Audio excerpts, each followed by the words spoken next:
Okay, I was just chilling, doing my streams normal on rumble.com/Tectone. I got about a minute into this trailer when I realized I need to share this with all you guys.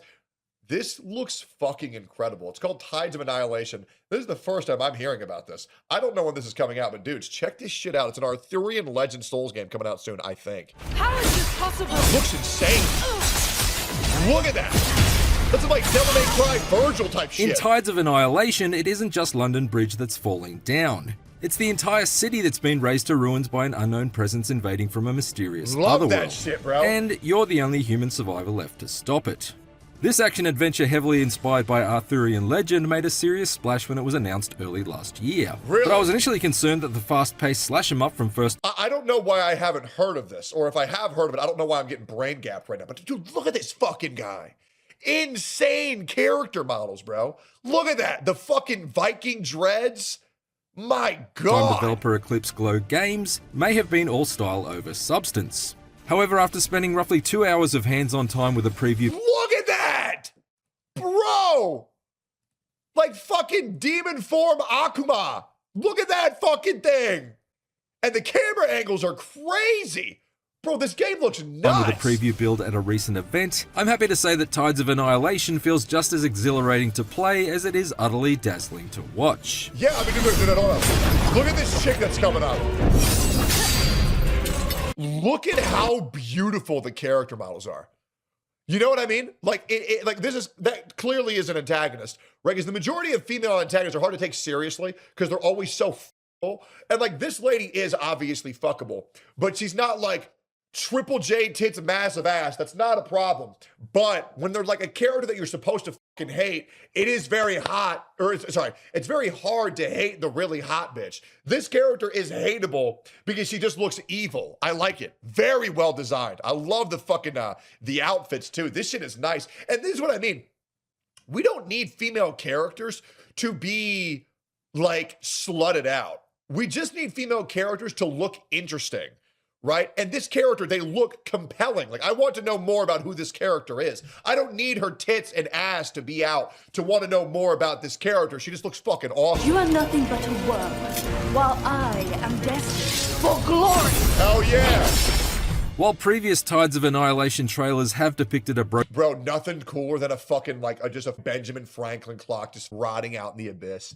Dude, this game has so much personality, it's insane. broken down Big Ben and lopsided London Eye. Love During my shit. hands-on demo, my investigations into its blight-riddled version of Old Blighty were restricted to a ruptured reworking of the British Museum. Wow. Referred to here as the Great Russell Museum, presumably for boring legal reasons, this iconic piece of architecture has been torn asunder. Also feels very Claire Expedition 33. Love it. Buckled and blown apart by twisting branches and rivers of red running through it. It's a unique and captivating experience to wander around a modern structure that's been so significantly warped by otherworldly forces. It feels a bit like you hopped on the tube at Waterloo Station but accidentally got off somewhere in Elden Ring's lands between. It's actually crazy playing that game after Elden Ring. The game does look better than Elden Ring, which, you know, is a feat within itself because Elden Ring is beautiful. This section is apparently several hours into the adventure, so the only context I had for why protagonist Gwendolyn had arrived inside the museum's artifact-lined walls was that she was in search of a shard of the Holy Grail. The Grail. By the way, I'm not saying the game is going to be better than Elden Ring, but, you know, 4 years after Elden Ring's produced, obviously we want games that look better because everything's updated in 4 years. So, once again, no shot at Elden Ring. I love Elden Ring. Once again, for me, it's a great game. Dark Souls 3, Dark Souls 1, Bloodborne are all better. Still a great game. The shard is in there. Assisting in her hunt was Ninian, a young fairy with the ability to transform into a bird. She basically served as a shape-shifting signpost pointing to the next main objective. Gliding away to perch on a piece of scenery in order to subtly indicate the way forward. Sounds cool. I wish I need yellow tape. But I'm told by the development team that she's an extremely important character to Tides of Annihilation's story. You're right. Thank goodness. I also met this bizarre pair of snake-like creatures with hands for heads that seemed like they'd slithered straight out of Jim Henson's Labyrinth. Oh, that's freaky as fuck. But almost everyone else I encountered was desperately trying to kill me. Okay. Thankfully, Gwendolyn is supremely well equipped to conquer any contenders that stand in her way. In addition to a fairly standard suite of sword slashes, dodges, and parries. See, this already looks so good, and it reminds me a lot of Grand Blue Fantasy, because the combat is very Souls-like, but having a buddy there to assist you, man, I can't tell you how nice it is in a bleak environment to have a buddy there with you. Especially because that sets up for a later part in the game where you lose them, and it actually makes you feel more alone than ever. Because nothing makes you feel more alone than the absence of the loved one that was with you. Right? Like, if you spend every day in your bachelor apartment, you probably won't know what it feels like to be alone because you're used to it. But when you're hanging out with your wife every single fucking day and then she's gone for just a grocery trip, you're like, damn. Damn, I am alone. This is nice. Gwendolyn has a pair of spectral knights that can be triggered with a well-timed button press to beam in out of the ether with a series of strikes that powerfully punctuate each of her attack combos. I hope this is as good as it looks. Initially, my use of these roundtable knights was less Camelot and more Spam-a-lot, as I gleefully button-mashed my way through the less intimidating hordes that greeted me after my arrival at the museum. I don't need any difficulty on trash mobs. Trash mobs should feel like trash mobs to me. There's nothing more frustrating when I'm playing a game and a mob that gives me like 50 souls takes me like 30 seconds to fight. Like, I just want to beat the fuck out of these guys. The big challenges should be in the big hurdles, like the bosses and mini bosses, my opinion. Because I'll be real, there's a reason why I play Dark Souls the way that I do, which is just like, I'm just not going to fight a trash mob. I'm just not. I'm going to go from boss to boss, and I'm running past everything else unless I know it has good loot or it looks like it has good loot. But like, I don't want trash mobs to like just take away from the main gaming experience, because the other problem is with a lot of Souls games and Souls likes, and you guys know what I'm saying, it just feels like bullshit when you have 6 dogs swarming you. It doesn't feel like a fun, well-designed fight. Like, Dark Souls is at its best when it's you versus one other mob. Everybody knows when it's you versus multiple mobs, a lot of it can feel like complete horseshit and not fun. But one-on-one design, the games cannot be beat in terms of like combat flexibility and flow. I love it. So yeah, I'm not gonna want to deal with just useless pieces of shit just bothering me. It just feels like burdens to overcome rather than obstacles I want to beat. But by the time I found myself being tested by the demo's first boss, I'd really started to grasp the subtleties of Tides of Annihilation. This looks setup. so good. You can modify Gwendolyn's strikes by holding a shoulder button to uppercut enemies and juggle them in the air, perform charged attacks to deal heavier damage, trigger devastating execution moves once you've lowered an enemy's stagger meter, and once you've successfully landed enough blows, you can unleash a spectacular ultimate skill attack that rains down electrical bolts that pulverize everyone in their path. Love that. Oh yeah. Everything feels supremely responsive to pull off, and the silky smooth animations keep it all flowing fluidly from one combo to the next.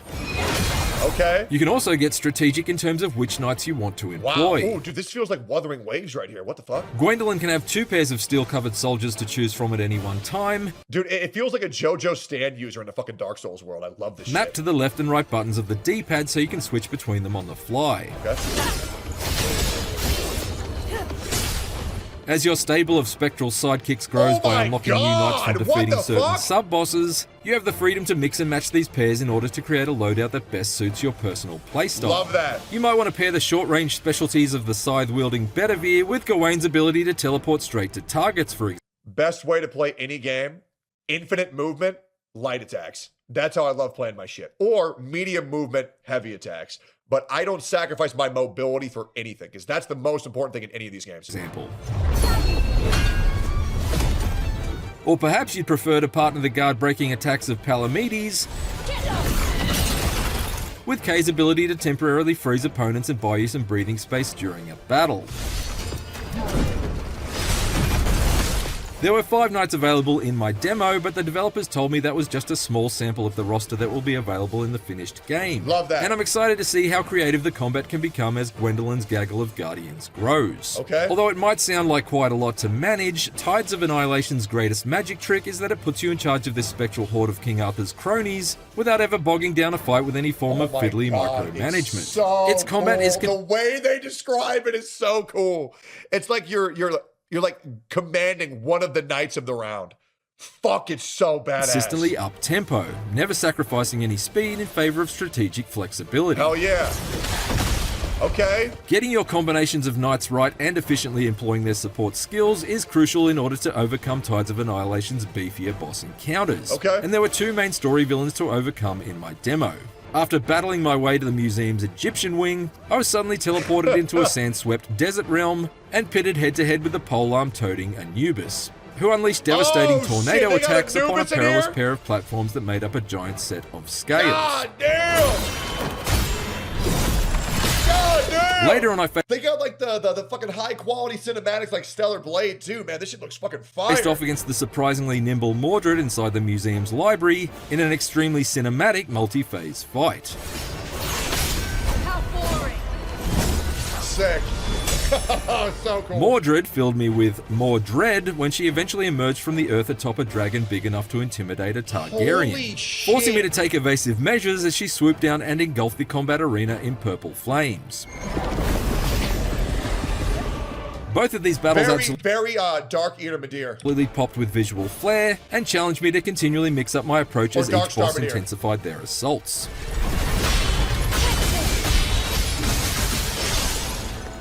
Damn.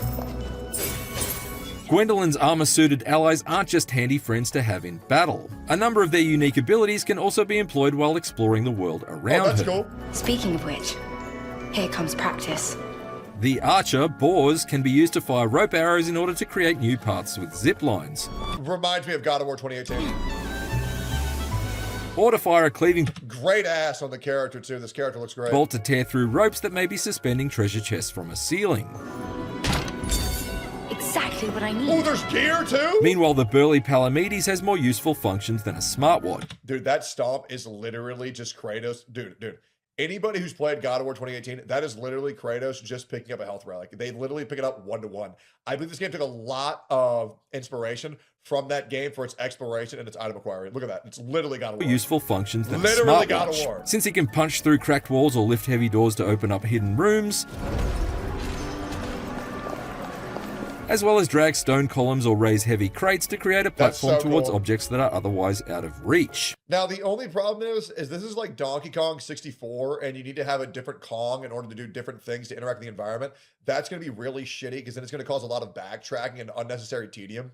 But hopefully, once you unlock access to a spirit or a stand or, the Arthurian legends, they just stay a part of your exploration arsenal rather than having to go to a bonfire, re-equip, go back there, then move. Because otherwise, having to switch to Cranky Kong or Diddy Kong or Lanky Kong to get certain bananas, that was so fucking irritating. That's why I really think Donkey Kong 64 was a weaker version of Banjo-Kazooie. The implication is that each spectral knight that Gwendolyn recruits to her cause will open up new methods for navigating Tides of Annihilation's environments, potentially leading to a Metroidvania-style structure where you're consistently given reasons to revisit earlier areas in order to unlock secrets that were previously inaccessible.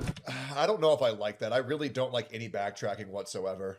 You're going to have to make the reward pretty fucking juicy for me to want to do that. I do enjoy, hey guys, you can call me a casual, I don't care. I love yellow tape.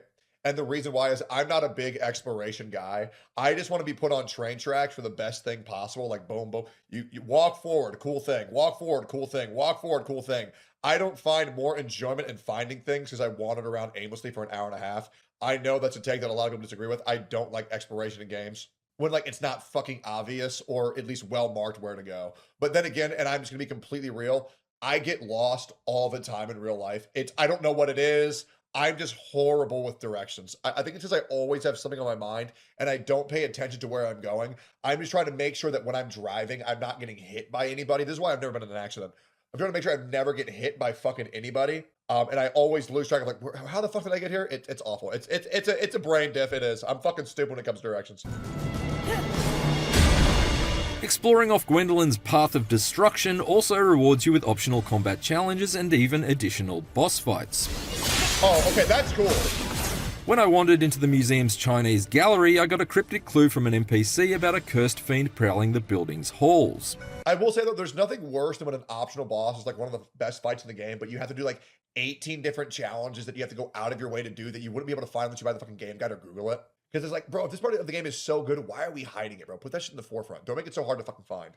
Do Deltarune, chapter 3, doing the part where you do the Legend of Zelda-esque 2D top-down mini boss was fucking sick, but you literally need someone to hold your hand to ever fucking find that. You know what I mean? Like when the content is that good, why are we hiding it? But once again, to make it rewarding, that's why, sure. But like, I would have still enjoyed that fight if it was just part of the main story rather than having to fight all this other shit. But once again, it's just opinion. It's all just, you know, it's your taste. I can't tell you what your taste in games is. I can only tell you what mine is. But yeah, I don't know. Must be a nasty sort for you to single him out. And by tracking him down, I was eventually drawn into a fierce battle against a samurai surging with electricity. Oh yeah. Looks sick as fuck. Later on, after I'd shifted into the desert realm, Bro, by the way, her outfit in the desert realm is fucking unbelievably sexy. Holy fuck. I love the desert dancer aesthetic. That shit is so hot. I explored the sand surrounding the museum only to be set upon by a particularly tough tormentor who was able to tear portals through time and space in order to perform devastating darting attacks that ambushed me from opposing sides of the arena. Elsewhere, there was the odd environmental puzzle to pause and ponder over, including a pretty novel brain teaser that involved manipulating the pieces on a giant double-sided chess set. Aside from being fun in their own right, completing these optional puzzle and combat-oriented challenges earns Gwendolyn everything from more damaging swords to sturdier sets of armor. Fuck yeah. Hell as well as special badges that can be equipped to grant her additional buffs. Bro, that's the fucking Hollow Knight system! Yes! That is literally the Hollow Knight system! And it was so good! Bro, this game is taking so much inspiration from so many of my favorite games. Bro, this might be the sleeper hit when this drops. I don't know when this is releasing. We'll find at the end. This looks so good. Grant her additional buffs. When I was felled during a gravity-defying platforming section right at the climax of the Mordred encounter, I was certainly glad that I'd equipped the badge that brought Gwendolyn back to life with half her health, so that I was able to keep calm and carry on with the rest of the fight. That outfit is so fucking honest, While Gwendolyn's suite of controls felt supremely responsive and flexible for the most part, I did sense some minor restrictions with her movement that I hope are remedied ahead of Tides of Annihilation's eventual release. Namely, her sprinting speed feels in need of a substantial boost, since shifting from a walk to a run only feels like a fairly modest change in pace. I actually can see that the moment it was pointed out. No, I absolutely agree. 100%. It does feel slow as shit. That's actually a big issue. I'm glad IGN is voicing that concern, because that is for a big game like this, you don't want to feel like you're slogging by. Yeah, great point. I love calling this shit out. Hopefully it's fixed before release. Similarly, her agility in the air appears in need of some tweaks, because at present she's a bit too beholden to the bounds of gravity. Really? I wouldn't say that Gwendolyn even has a double jump, it's more like a 1.5 jump at best. I'm actually confused. That double jump looked great to me. The sprint speed I agree with, the jump looked fine to me. And that made some platforming sections feel ever so slightly stiff as a result. It looked fine. I don't know. I don't know what he's talking about. It looked completely fine. I don't know. Maybe it's a fucking skill diff. However, my biggest complaint after my short time with Tides of Annihilation is that I honestly wish it had lasted for longer. And that can only be a good sign. Especially since so many of the awesome encounters that have been teased in previous trailers, including the looming Shadow of the Colossus-inspired giant knights that oh my god, taking inspiration from Shadow of the Colossus too. I was just playing Grand Blue Fantasy where they took inspiration. Well, I've never played it. I've watched it. I need to play it for myself, but it's visually beautiful. Very, very, very smart to have this in this game. This looks beautiful, man. As both intense platforming challenges and breathtaking boss fights were completely absent. I wonder where you have to hit him. From this hands-on build. Indeed, there's clearly still much to learn about this alluring action adventure that's currently in development for PC, PlayStation 5, and Xbox Series X and S, including its release date. It's yet to be officially announced, and if I had to guess, I wouldn't expect it before mid-2027 at the earliest. Oh, well, that's depressing. That's really fucking depressing. But if this fantastic first taste is anything to go by, then Tides of Annihilation seems likely to grip me harder than a knight trying to pull a sword from a stone. I think you should be really careful with your phrase of grip me harder, because my brain went in a completely different direction. For more IGN previews, check out our hands-on impressions with Marvel's Wolverine. That looked so good. It was unfucking believable. Wow. So whenever the fuck that comes out, I'm going to beat that shit 10 times faster than however fast Asmongold beats it.